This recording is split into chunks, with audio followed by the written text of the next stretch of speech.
Konnichiwa, मैं हूँ Shreya and welcome to my channel Shreya in Japan, India. It's my honor to introduce Miss Ruchi Naitani, जो कि distinguished interpreter है. 30 years से वो cultural bridge between Japan and India कर रही हैं. Has been vital part of high level dialogues between Prime Minister Modi and Abe-san. Has been interpreting for global forums, G20 and Quads. So मिलते हैं miss रुचि नैतानी से और जानते हैं उनका पर्सपेक्टिव. अभी मेरी कोशिश है कि मैं जापानीज कंपनीज को इंडिया बुला रही हूँ. आपको क्या लगता है, इंडियंस को जापान आना चाहिए या अपने ही देश में रह के कुछ काम करना चाहिए? देखिए, मैं समझती हूँ कि हमारा इंडिया जो है ना, पूरे देश को, पूरी दुनिया को एक एग्जाम्पल दिखा सकता है कि डाइवर्सिटी लीड्स टू क्रिएटिविटी. मैं हमेशा इस हित में रही हूँ कि आपको अपने कुएं से बाहर निकल के देखना चाहिए और फिर वापस अपने शहर आ जाना चाहिए. ये बहुत ज़रूरी है. तो आप ज़रूर जाइए, जितना हो सके देखिए, और जो भी अच्छी चीज़ें हैं जापानियों की तरह. अगर आपको याद होगा वर्ल्ड वॉर के बाद कितनी तहस नहस हो रखी थी, ये लोग गए जर्मनी, अमेरिका, खूब सीखा, खूब पढ़ा, सब सीख करके अपने देश में वापस आ गए ताकि अपने देश को उन्नत कर सकें. और ये हमारी रिस्पॉन्सिबिलिटी है कि इंडियन होने के नाते ज़रूर बाहर जाओ, लास्ट में वापस आ जाओ घर. सो हम जानना चाहते हैं कि आजकल के बच्चे जापानीज लैंग्वेज पढ़ रहे हैं. काफ़ी बच्चे JLPT N5 N4 N3 निकाल देते हैं पर फ्लुएंसी नहीं आती है, N2 करने के बाद भी नहीं आती है. तो मैं जानना चाहती हूँ JLPT N3 करने के बाद जो हमारे इंजीनियर्स हैं, फ्रेंड्स हैं, उन्हें क्या करना चाहिए? आपका क्या ओपिनियन है? मैं आपको पहले ये बता दूं कि मैंने N1 1991 में ले लिया था. तब उसको N1 ही बोलते थे, N5 होता ही नहीं था. और वो मैं इसलिए आराम से कर पाई क्योंकि मैं जापान में रहती थी. तो आप जिस बच्चों की बात कर रहे हैं, अगर वो इंडिया में रहते हैं और उनको N3 के बाद का जो एक बड़ा सा एक दीवार आती है ना सामने, N2 तक जाने की, बिकॉज N3 और N2 में बहुत बड़ा जंप है. N2 और N1 में बाय द वे इतना है नहीं. मैंने N3 के बाद डायरेक्टली N1 कर लिया था बिकॉज मैं जापान में रहती थी. इसका मतलब ये है कि मैं रोज़ जापानीज़ सुनती थी. ठीक है, तो जब हम इंडिया में रहते हैं हमें जापानीज़ सुनने का मौका नहीं मिलता है. बेस्ट ये होगा कि एक दो आप पसंदीदा पॉडकास्ट जापानीज़ के रोज़ सुना करें. अगर आप अपनी वॉक पे जाते हैं, जिम में जाते हैं या कहीं कम्यूटिंग कर रहे हो, यूजुअली अगर आप म्यूज़िक सुनते हो तो उसे तुरंत रोक दीजिए.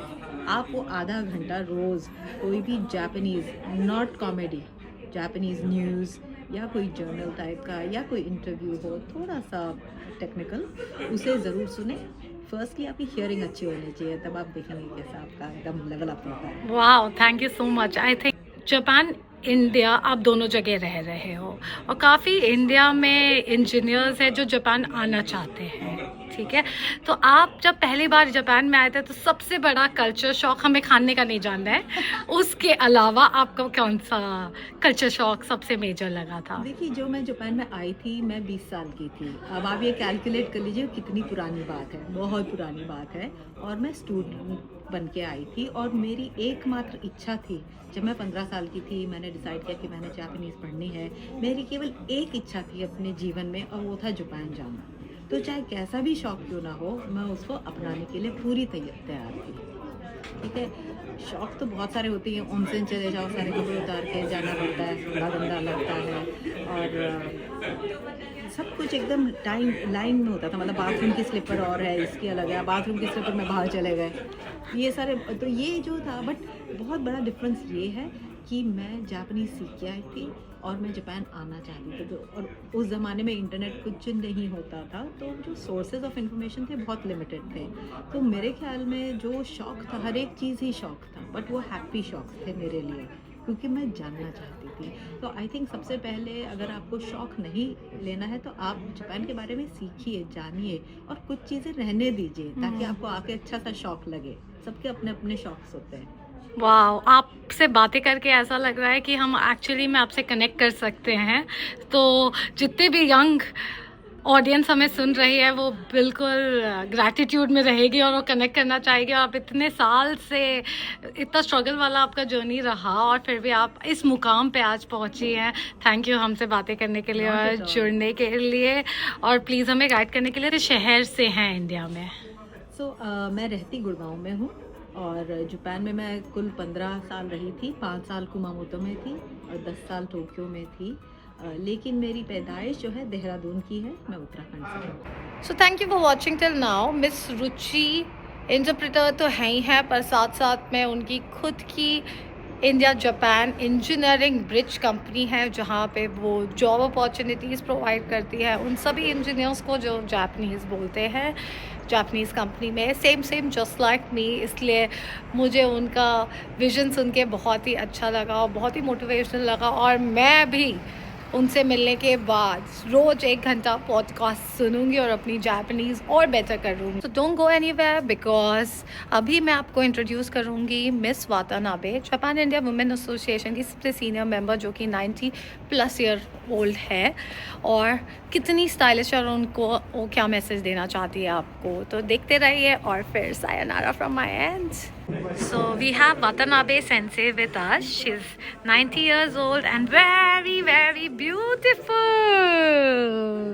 So in dono wakai jose tachi no tame ni nani ga message? ね、いくつになっても元気出る、健康一番。はい、हमेशा आप कोई भी उम्र के रहो, हमेशा हेल्दी और मुस्कुराते रहो, इनका मैसेज है। आरिगातो गोजाइमाशिता,